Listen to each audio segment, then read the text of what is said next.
Prečo to robíte? No lebo to milujem tie závody a chcem, aby sa proste tí ľudia niekam posunuli. A keď to vidíš, jak to celé na Slovensku pomaličky zaniká, lebo každému niečo vidím, vadí, že všade tak rovnako. proste No. chcem dať do toho svoju energiu a chcem preto skúsiť niečo spraviť.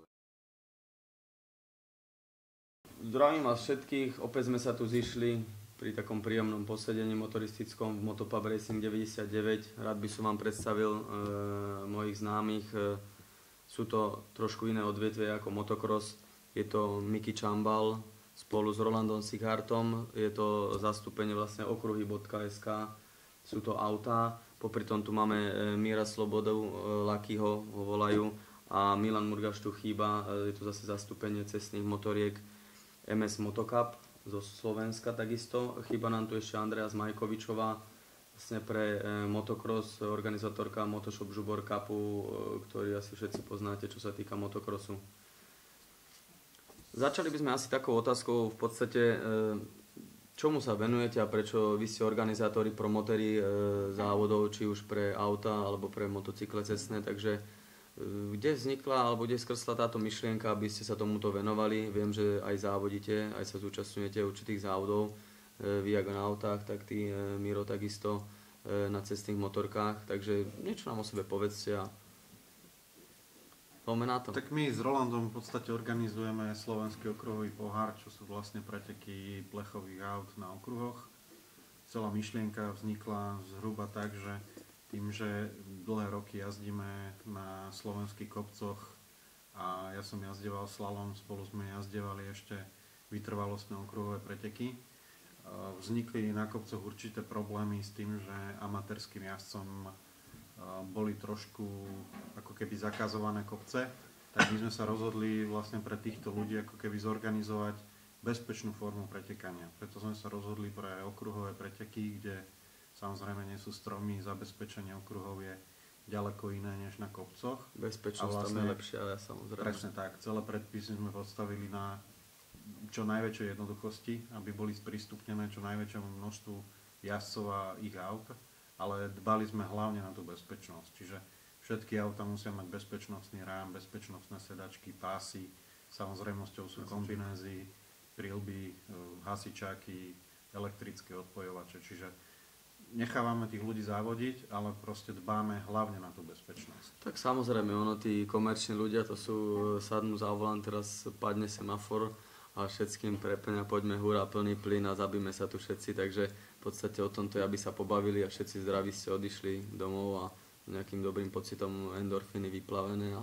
Ešte to bola aj taká základná selekcia, kde sme si povedali, že keď už raz človek osadí do svojho auta bezpečnostný rám a bude si to ťahať na vozíku, tak presne tento semaforový efekt tam asi už potom prestane fungovať, lebo to už nebere ako jednorázovú zábavku, ale bere to ako nejaké hobby, ktorému sa chce dlhodobo venovať. Laky, ty nám niečo povedz v podstate o tvojom koníčku alebo hobby? V podstate tie isté dôvody, tiež závodíme aj s tým Milanom a sme sa tak zhodli, že je tu taká medzera v tých agentúrach, kde chýba, že sme videli, že niečo tam chýba, čo by sme k tomu chceli dať, tak sme sa dali dokopy a spravili sme to, že však uvidíme, keď sa to ľuďom bude ľúbiť, tak to budeme robiť. A tiež dali sme tak, že tí ľudia sa boja niekedy ísť na ten okruh prvýkrát, tak sme dali, tak s nami máme zdravý kopec, tak tých profesionálnych závodníkov sme poprosili vždycky nejakých, nech nám prídu pomôcť. Takže tí boli v cene, keď niekto potreboval nejakú tú inštruktáž alebo niekto, kto sa mu povenuje, tak tomu už boli ľudia, ktorí sa tým ľuďom venovali a dosť z nich si už aj cez zimu pokúpili tie okruhové motorky a chcú sa tomu venovať ďalej. Super, no tiež tam bola tá bezpečnosť. Že... Tom som sa chcel spýtať, viem, že vy organizujete takisto aj na Slovensku, takisto v Čechách, v podstate aj v Maďarsku máte ten cup, aby som to nazval, je to viacej pretekov v podstate v tej sezóne, tak ako ste povedali. Je tam nejaké potom vyhlásenie po celej sezóne, alebo to máte ako len po každom podujatí? My máme v kalendári 6 závodných dní. Ten denný harmonogram je vždy rovnaký. Je tam vždy voľný tréning, kvalifikácia pre pretek číslo 1, pretek číslo 1, obedná pauza, kvalifikácia pre pretek číslo 2, pretek číslo 2. To znamená, že vlastne v rámci sezóny máme 12 pretekov, 12 bodovaných pretekov a už sa stalo pravidlom tým, že teraz je to 3. ročník, ktorý organizujeme, tak koncoročné vyhlásenie máme vždy v novembri v rámci takého voľného preteku v K2 na aréne na motokárach. Takže Ale tak to je zase potom niečo úplne iné, tam to ukončíte v podstate nejaká ruka hore a zase tiežme sa na druhý. Presne tak, žiadna škrobená akcia v oblekoch, ale tak to má byť. snažíme sa o takú Tak tí motoristi sú atmosféru. takí pankači, by to malo byť teda motokrosári úplne a tak každý to asi k tomu motoru pričuchne. Čo sa týka vás, Laki, čo by si ty ako tomu povedal, lebo viem, že vy máte v podstate podujatie nejaké tu na Slovensku, organizujete na Slovakia Ringu. No, zatiaľ. Čo sa týka takisto nejakých Čechov a takých zahraničných ste už sem tiež dotiahli. Áno, po tomto roku, čo sme mali, zatiaľ sme mali len premiérovú sezónu, ale dosť nás sme akože tých ľudí oslovili, tak bol dosť záujem, tak sme sa rozhodli, že pôjdeme ďalej. Zatiaľ máme momentálne tento rok len jeden termín z určitých dôvodov, no tak uvidíme, jak sa to celé vyvinie. No, tak dúfam, že tí ľudia budú tomu naklonení, čo sa týka asi z organizačných týchto inštitúcií, no jak by som to nazval. Nejaký taký rozdiel mi povedzte, aký je rozdiel medzi tými majstrovstvami Slovenska, hej, lebo bavíme sa, máme tu nejaké závody, čo sú medzinárodné majstrovstvá Slovenska, alebo v podstate je to aj u vás, aj u nás je to tak. Oproti týmto amatérským, v podstate, lebo toto sú amatérske, neviem, licenciu tam v podstate vy vydávate nejakú licenciu, alebo je to tam len na my máme tento vlastnú rok zodpovednosť? ako keby 2 šampionáty. My ideme okruhový pohár ako medzinárodný pohár bez licencie a druhý šampionát je oficiálne samšatský slovenský okruhový pohár. Ale ide sa to ako v jednom balíku, je to rozlíšené len farbou štartového čísla. Základný rozdiel je postavený na tom, že človek keď chce, tak ráno príde na náš pretek a o 6:00 ide domov bez toho, aby bolo nutné nejaké to profesionálne zázemie. Jasne. A keď si chce užiť aj tú večernú grilovačku, tak dojde deň predtým samozrejme. Jasne. A čo sa týka slovenského majstráku, tak tam je najväčší dneska problém v tom, že v piatok voľný tréning, v sobotu A je to rozhádzané na viacej dní, áno, rozťahnuté. Presne tak. S tými motorkami je to takisto, tam tiež proste ten majstrovstvá Slovenska sú dosť drahé. Tam už keď chceš ísť rýchlo, tak už potrebuješ veľa peňazí na Jasne, gumy, na všetky mariny. gumy a podobné veci. Tak ste to v podstate vy tak zosekali pre tých ľudí, aby sa mohli aj zabaviť a aby ich to toľko nestalo. My keď sme sa na začiatku bavili, tak najväčšiu dieru na trhu v úvodzovkách sme videli v malých kubatúrach. V 1.6, 2 litroch, to sú dneska absolútne dostupné autá, či sú to Typery alebo Clio alebo niečo takéto. Dneska v zásade sa dá za 5-6 tisíc eur kúpiť slušné jazdené auto, a dá tam základnú bezpečnostnú výbavu, slušný podvozok, bla bla bla, za 15 tisíc na konkurencieschopné auto, ktorému vydrží bez nejakých nutných údržieb 3-4 sezóny. A tá sezóna, keď si zaplatil celosezónne štartovné, bola pod 1000 eur na celú sezónu. Vy to chcete nejako posunúť niekam, aby tu bola väčšia základná v podstate tých amatérov? Alebo... My keď sme sa pohrávali s touto myšlienkou, tak z toho slovenského pohľadu existovala nejaká tá profesionálna úroveň, väčšinou vo veľkých kubatúrach, vo veľkých a drahých autách a nefungovala tá úroveň, ktorá sa na západe volá klub sport. A to znamená, že poviem príklad, jednoznačkový cup, ale jednoznačkový cup nie je z pohľadu tých najdrahších cupov, Lotus Cup, Clio Cup a tak ďalej, ale presne v tej Británii je absolútne normálne, že dneska Volkswagen Golf 2 Cup, auto za 3 koruny, jazdí ich tam 50-70 kusov. Mini Cup a rôzne takéto proste tie vstupné úrovne do toho motoršportu. Tak jak v rámci polského majstráku sa jazdí z Kia Picanto. Na sériových gumách, sériové autá, ale je ich tam 30. No to je super, lebo môžu dojsť možno aj môžu dojsť domu, dojde si ešte piknik, žemla, rozumieš, máš, ak to tam môže mať, rozumieš, tak žena bude horšie nasadať do auta a môže si tam valiť plyny. Ono sa hovorí, že v podstate chceme to ako keby sprístupniť masám. Samozrejme, tie masy u nás sa počítajú v desiatkách ľuďoch. Nie sú to nejaké stovky alebo tisíce, ale v podstate o tom, že ten seriál je istým spôsobom ako keby živý, svedčí to, že v podstate na pravidelnej báze dostávame podnety od ľudí, ktorí vyložene už stavajú seriálu. To je super, akože, no čím ich tam bude viacej, tým sa ľudia majú na čo pozerať, nie sa tam naháňajú dve autá na 2-kilometrovej trati, si tam medzi tým môžeš aj zdrimnúť trošičku. Tak ako my sme minulý rok mali priemernú účasť 57 aut, a s tým, že bolo to rozdelené do troch skupín. Prvá skupina... To je celkom pekné, nie 20 aut na skupinu, v podstate to nie je Bolo ich viacej, lebo prvá skupina sú malé plecháče, čiže 1.6 a 2 litre idú spolu, druhá skupina sú veľké plecháče a tretia, tá najmenej obsadzovaná skupina boli otvorené a formulové auta. Jasne, to už také náročnejšie aj na tie peniaze. Jasné. Ale tým pádom sa bežne stávalo, že 30-35 aut odštartovalo z tých malých plecháčov naraz. A samozrejme vyrovnané auta, čiže tým jasne, potom sa tam naháňajú, nerozťahnú sa po celom okruhu, jasne. Ako vždy sa stalo to, že chalani dvaja, traja sa tam stali supermi na celú sezónu a v konečnom dôsledku bojovali o 8. miesto, ale boli najšťastnejší, keď toho svojho najbližšieho supera jasne, tak tá konkurencia posúva dopredu všetko. Takže ako bolo to aj divácky atraktívne, ale hlavne tí ľudia si to užili. Tak ako Mikyho obľúbená fráza je, že jak si to hovoril, že keby si nemal uši, smeje sa ti celá hlava, keď vystupovali ľudia. Super, to ide o toto. O toto v podstate ide, hej, to vás teší, myslím si, že to je také zadozučinenie. Lucky, a u vás v tých motorkách, jak je to v podstate? Lebo viem, že sú motorky také, potom sú dvojstope, všelijaké tu podovážajú si chlapci, nie, ide to jak rebrík, ale máte tam nejaké podmienky, čo musí spĺňať motorka aj u vás takisto, lebo chalani hovorí, že tam musí byť nejaký rám, proste homologizované veci, určite áno. U vás na motorkách, čo skočím na motorku, dám si nejakú kombošku, prilbu a pálim tam plyny, či čo to je? Podstatné je, aby si mal to oblečenie, tú kombinézu, tú prilbu, jak máš mať tie rukavice, ako máš mať aj tie topánky. Jasné. A motorka môže byť aj bežná z cesty, zalepíš svetla páskou, dáš dole zrkadla a môžeš ísť. Tam takže je to také voľnejšie. To sa mi tiež páči, lebo v podstate tí chlapci tam môžu aj dojsť na tej motorke, hej, ako sa bavíme o tom na okruh a môžu si tam na tom jazdiť. No. Takže to je tiež takisto prístupné, lebo viem, že kopu chlapcov tu má, no hovorím, niekto má také rovnejšie motorky, niekto trošku štvorcnuté, ale však to je jedno, v podstate to je jeho voľba.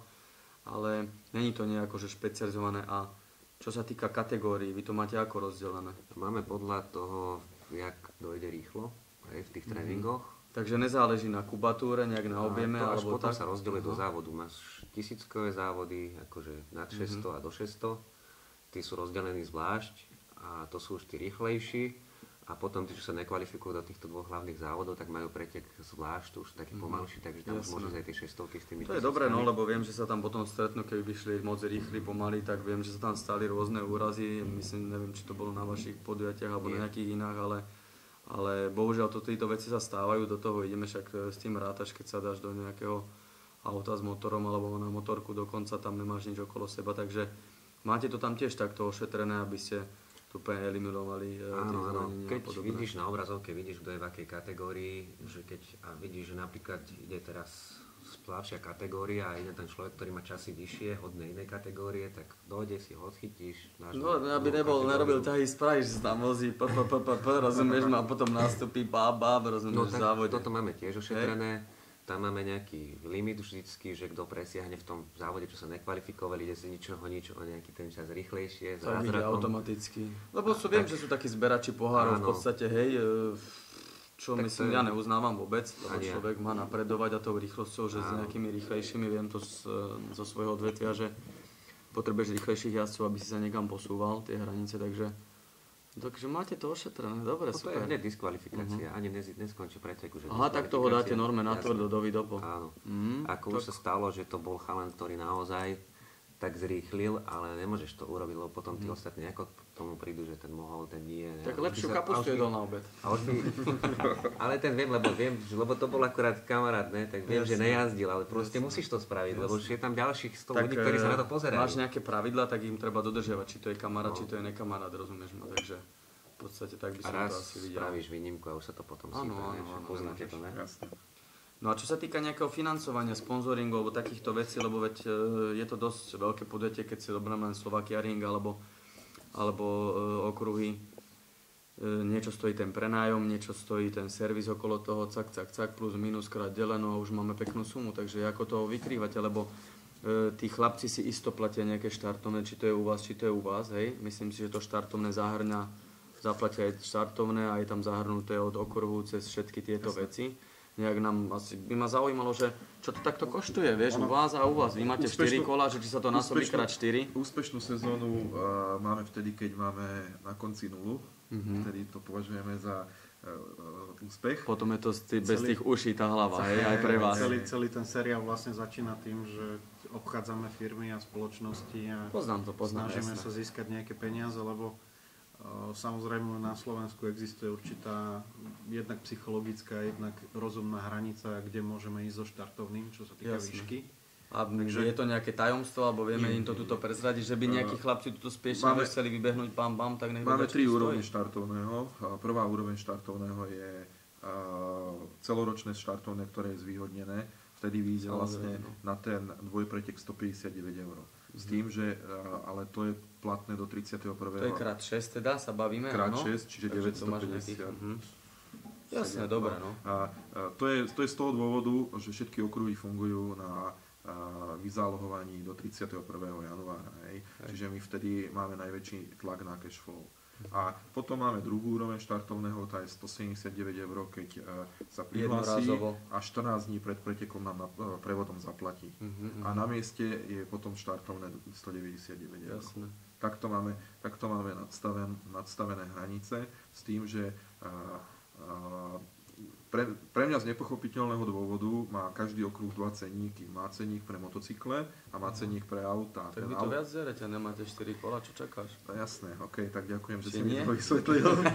Keď ti to oni nevedeli povedať, sa ma pýta. Je to asi o 30% drahšie ako pre motorkárov. No a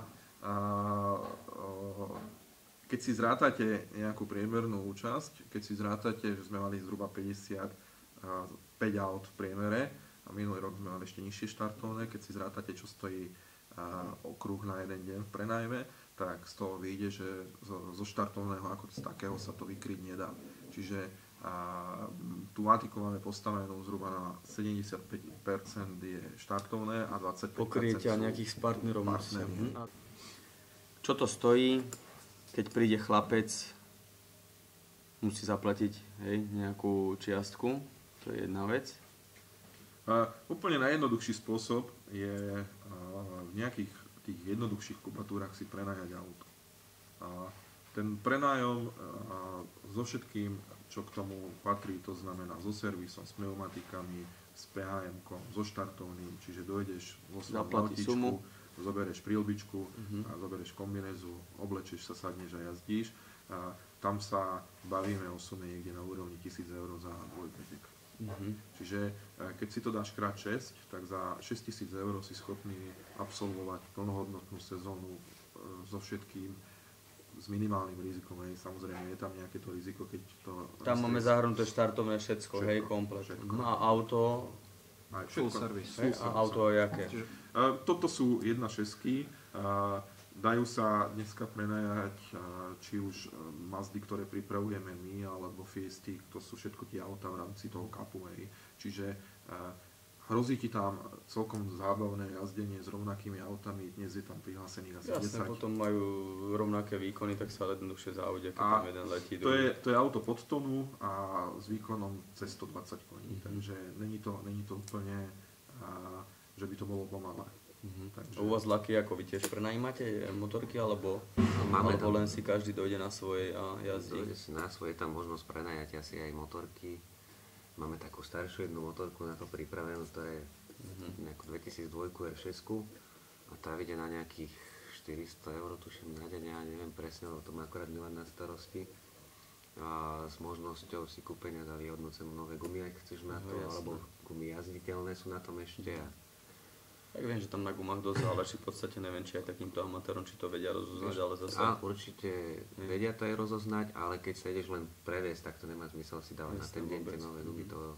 Takže u vás koľko, takto by sme to zhrnuli, že u chalanov je to cirka 1000 € na deň, čo sa týka, keby chcel jazdec, alebo na dvojzávod, dvojpretek, takže to je 1000 €. U vás je to ako s tým závodom, koľko to vyjde chlapca, príde tam, dobre, má svoju mašinu, dojde.